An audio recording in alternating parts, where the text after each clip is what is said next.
அனைவருக்கும் அருள் சரவணனின் அன்பு வணக்கங்கள். இப்படி தான் பாருங்க, ஒருத்தன் ஒரு 10,00,000 ஒருத்தர்கிட்ட வாங்கிட்டு, இன்னைக்கு தரேன், நாளைக்கு தரேன்னு சொல்லி ஏமாத்திட்டு இருக்கான். இந்த மாரி தருணங்கள்ல வாங்குனவன் கொஞ்சம் வருடங்கள்ல இறந்து போயிடுறான்.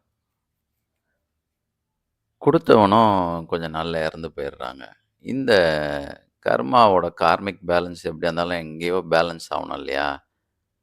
மறுபிறவில வாங்குனவன் மாமனாராகவும், குடுத்தவன் மருமகனாவும் இருந்து, அந்த வாங்குன கடன பேலன்ஸ் பண்ணிக்கிறாங்க. இன்னும் கொஞ்சம் ஜாஸ்தி வாங்கியிருந்தா, மனைவியாகவும், இன்னும் அத விட கொஞ்சம் ஜாஸ்தி வாங்கியிருந்தா, நம்மளுடைய பிள்ளைகளாகவும் பிறந்து, அந்த பாக்கிய பேலன்ஸ் பண்றாங்க. அப்போ கொஞ்சம் சுத்தி முத்தி பாருங்களேன்.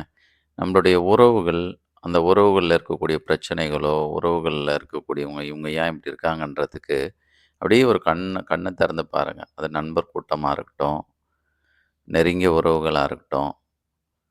அது எல்லாமே ஏதோ ஒரு வகையில நம்ம பாக்கி வச்சுட்டு வந்திருக்கோம்.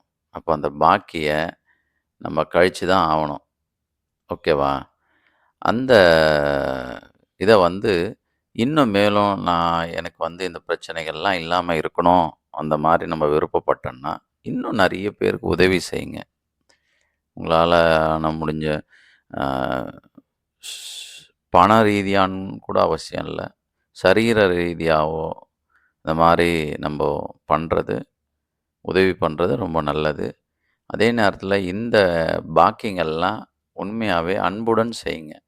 எப்ப சலிப்போடவும், வெறுப்போடவும் நீங்க எந்த ஒரு விஷயத்த செஞ்சாலும், அதுக்கான பலன் கிடைக்காம, நீங்க செஞ்சதுக்கும் மேல கெட்ட பேர் தான் வரும். அதுக்கு பதில், இது எனக்கு இந்த வாழ்க்கையில என்ன பாக்கி வச்சேன்னு தெரியல முன்னாடி.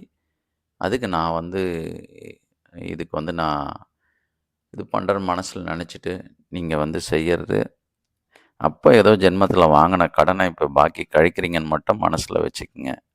அப்படி நினச்சிங்கனாலே உங்களுக்கு வாழ்க்கையில பெரிய ஸ்ட்ரெஸ் உங்களுக்கு பாதிக்காது. உங்களுடைய மன ரீதியாகவும், உடல் ரீதியாகவும் நீங்க நல்ல மேன்மையோட இருப்பீங்க. அதனால எல்லாமே ஒரு காரண காரியங்களுக்கு உட்பட்டது தான். அத நினச்சு சந்தோஷமா, மன நிம்மதியோட பண்ணுங்க. வாழ்த்துக்கள். வாழ்க வளமுடன். அடுத்த பதிவுல சந்திப்போம்.